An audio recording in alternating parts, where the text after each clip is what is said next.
ओम शांति।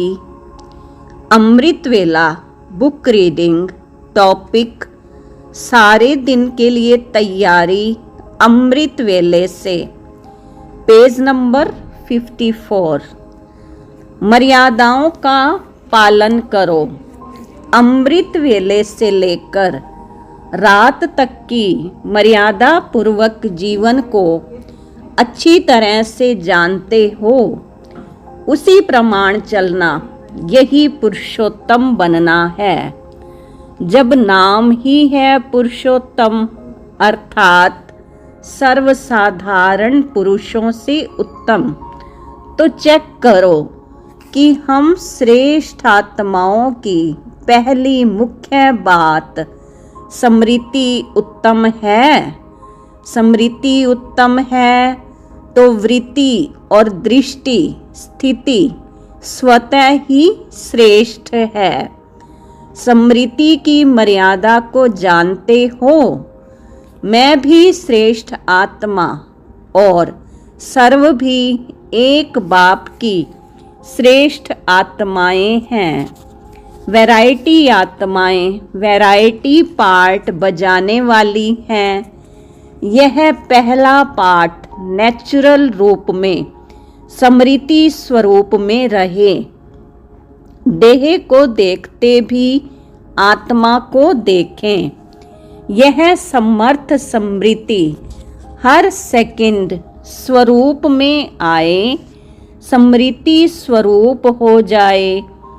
सिर्फ सिमरन ना हो कि मैं भी आत्मा, यह भी आत्मा, लेकिन मैं हूँ ही आत्मा, यह भी है ही आत्मा।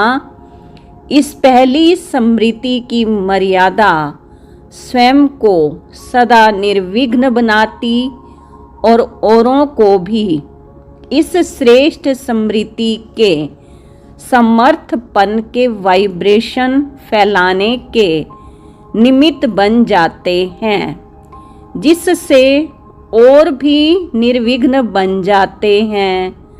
बाप दादा आज अमृत वेले चारों ओर के बच्चों की प्योरिटी की पर्सनैलिटी चेक कर रहे थे। प्योरिटी की परिभाषा को भी अच्छी तरह से जानते हो। प्योरिटी सिर्फ ब्रह्मचर्य व्रत नहीं।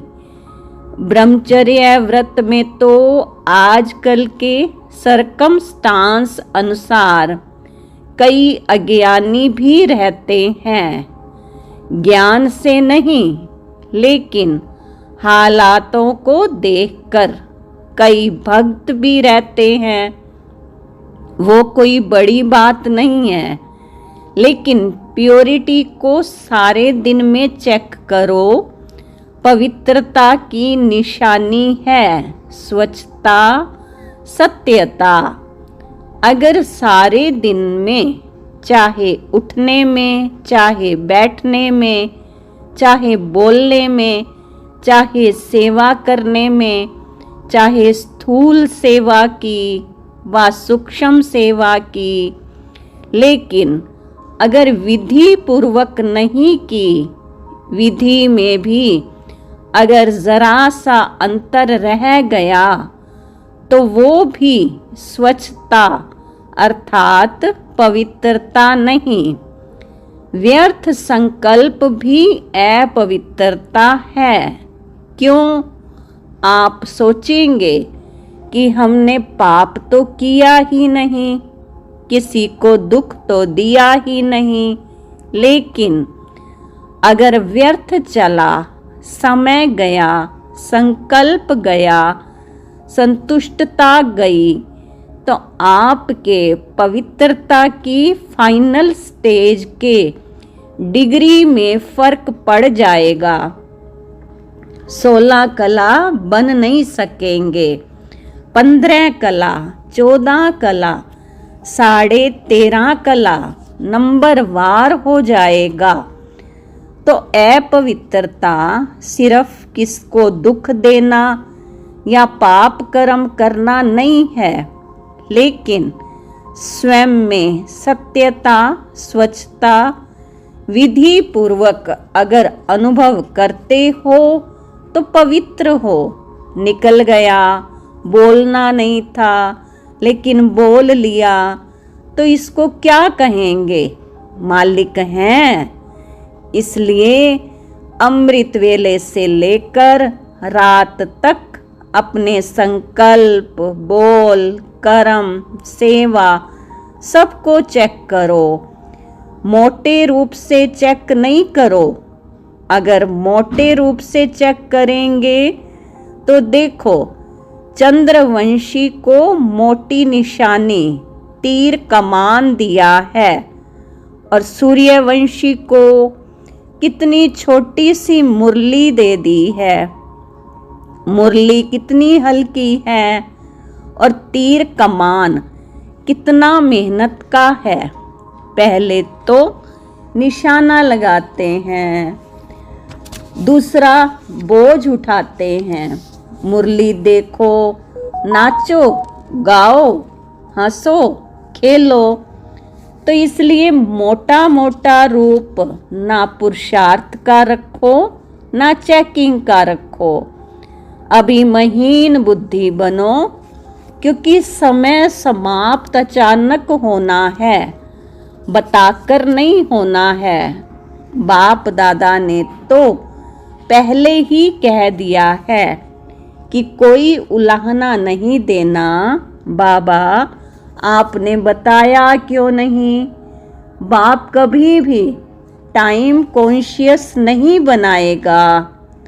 अगला पॉइंट, आज्ञाकारी रहने का दृढ़ संकल्प करो। ब्रह्मा बाप के हर कदम पर कदम रखना, इसको कहा जाता है फॉलो फादर।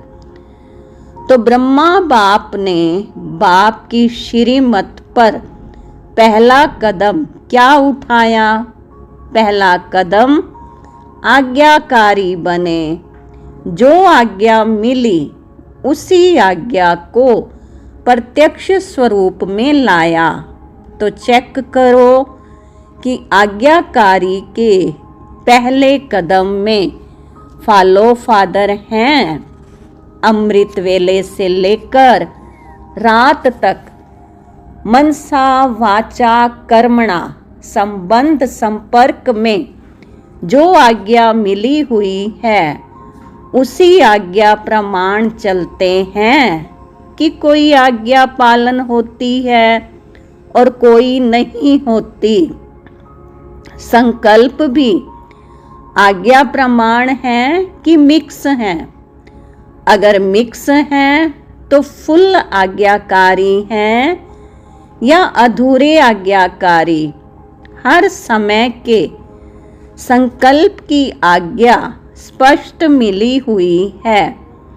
अमृत वेले क्या संकल्प करना है ये भी स्पष्ट है ना? तो फॉलो करते हो कि कभी परम धाम में चले जाते हो और कभी निद्रा लोक में चले जाते हो। हर कर्म में हर समय कदम पर ही कदम हैं। बाप का कदम एक और बच्चे का कदम दूसरा हो तो उसे आज्ञाकारी नहीं कहेंगे ना। चाहे परमार्थ में चाहे व्यवहार में, दोनों में जो जैसी आज्ञा है वैसे आज्ञा को पालन करना, इसकी परसेंटेज चेक करो।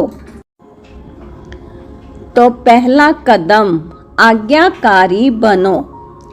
आज्ञाकारी को सदा बाप की दुआएं स्वतः मिलती हैं और साथ साथ ब्राह्मण परिवार की भी दुआएं हैं।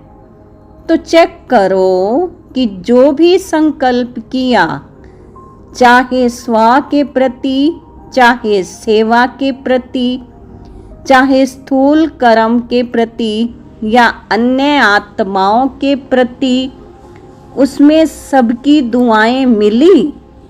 क्योंकि आज्ञाकारी बनने से सर्व की दुआएं मिलती हैं, और यदि दुआएं मिल रही हैं तो उसकी निशानी है कि दुआओं के प्रभाव से दिल सदा संतुष्ट रहेगा, मन संतुष्ट रहेगा। नेक्स्ट पॉइंट, दृढ़ता, उमंग, उत्साह द्वारा सर्व कमजोरियों की विदाई। आज अपने अंदर रही हुई कमजोरियों को सदा काल के लिए विदाई देने के दृढ़ संकल्प पर बाप दादा भी बधाई देते हैं। इस विदाई की बधाई को हर रोज अमृत वेले स्मृति के द्वारा समर्थ बनाते रहना, स्वयं के समर्थी स्वरूप के साथ साथ सेवा में भी समर्थ स्वरूप लाना है। अमृत वेले सदा यह स्लोगन इमर्ज करना कि सदा उमंग उत्साह में उड़ना है और दूसरों को भी उड़ाना है। बीच बीच में चेक करना, ऐसे नहीं कि अमृत वेले चेक करो और सारा दिन मर्ज कर दो, फिर रात को सोचो कि आज का दिन तो ऐसे ही रहा। नहीं, बीच बीच में चेक करो, इमर्ज करो कि उमंग उत्साह के बजाय कोई और रास्ते पर तो नहीं चले गए, उड़ती कला के बजाय और किसी कला ने तो अपनी तरफ आकर्षित नहीं किया। बाप दादा यही कहते हैं कि सदा ये संकल्प अमृत वेले इमर्ज करना कि हमें निर्विघ्न रहना ही है, और कोशिश वाले सदा अमृत वेले योग के बाद यह दृढ़ संकल्प रिवाइज करो कि हिम्मते बच्चे मददे बाप है, तो इससे कोशिश करने की बजाय सफलता अनुभव करते जाएंगे। सवेरे उठते ही पुरुषार्थ में शक्ति भरने की कोई ना कोई पॉइंट सामने रखो। अमृत वेले जैसे रूह रिहान करते हो, वैसे ही अपने पुरुषार्थ को शक्तिशाली बनाने के लिए भी कोई ना कोई पॉइंट विशेष रूप से बुद्धि में याद रखो। अमृत वेले रूह रिहान तो करते हैं, तो बाप दादा को बहुत अच्छी अच्छी बातें सुनाते हैं। अपनी बातें जानते हो ना, तो अब दृढ़ता को अपनाओ। उल्टी बातों में दृढ़ता नहीं रखना, क्रोध करना ही है। मुझे दृढ़ निश्चय है, ऐसे नहीं करना। अगला पॉइंट, अपने को स्वराज्य अधिकारी बनाओ। कई बच्चे अमृत वेले रूह रिहान करते हुए बाप से पूछते हैं कि हम भविष्य में क्या बनेंगे, राजा बनेंगे या प्रजा बनेंगे। बाप दादा बच्चों को रेस्पॉन्ड करते हैं कि अपने आप को एक दिन भी चेक करो तो मालूम पड़ जाएगा कि मैं राजा बनूंगा या साहूकार बनूंगा या प्रजा बनूंगा। पहले अमृत वेले से अपने मुख्य 3 कारोबार के अधिकारी, अपने सहयोगी साथियों को चेक करो, वो कौन है। पहला है मन अर्थात संकल्प शक्ति, दूसरा है बुद्धि अर्थात निर्णय शक्ति, तीसरा है पिछले व वर्तमान के श्रेष्ठ संस्कार, ये तीनों विशेष कारोबारी हैं। जैसे आजकल के ज़माने में राजा के साथ महामंत्री व विशेष मंत्री होते हैं, उन्हीं के सहयोग से राज्य कारोबार चलती है। सतयुग में मंत्री नहीं होंगे, लेकिन समीप के संबंधी साथी होंगे। किसी भी रूप में साथी समझो या मंत्री समझो, लेकिन यह चेक करो ये तीनों स्व के अधिकार से चलते हैं। इन तीनों पर स्व का राज्य है या इनों के अधिकार से आप चलते हो? मन आपको चलाता है या आप मन को चलाते हो? जो चाहो जब चाहो वैसा ही संकल्प कर सकते हो। जहाँ बुद्धि लगाने चाहो वहाँ लगा सकते हो, या बुद्धि आप राजा को भटकाती है? संस्कार आपके वश में हैं या आप संस्कारों के वश हो? राज्य अर्थात अधिकार। राज्य अधिकारी जिस शक्ति को जिस समय जो ऑर्डर करे, वह उसी विधि पूर्वक कार्य करते, या आप कहो एक बात वो करे दूसरी बात। क्योंकि निरंतर योगी अर्थात स्वराज्य अधिकारी बनने का विशेष साधन ही मन और बुद्धि है। मंत्र ही मनमना भव का है। योग को बुद्धि योग कहते हैं।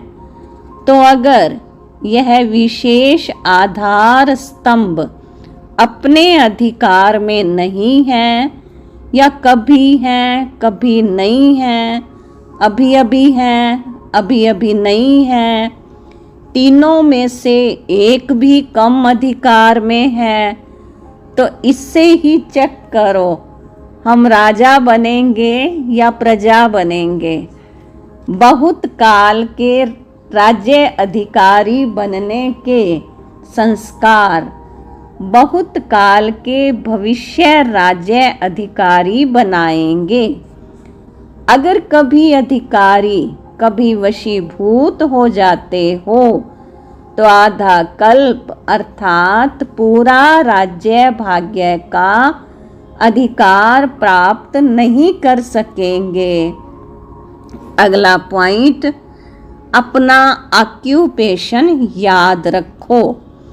अमृत वेले और फिर सारे दिन में बीच बीच में अपना ऑक्यूपेशन याद करो, मैं कौन हूँ।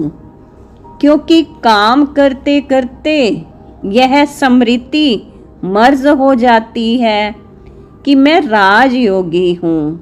इसलिए इमर्ज करो, ये नियम बनाओ।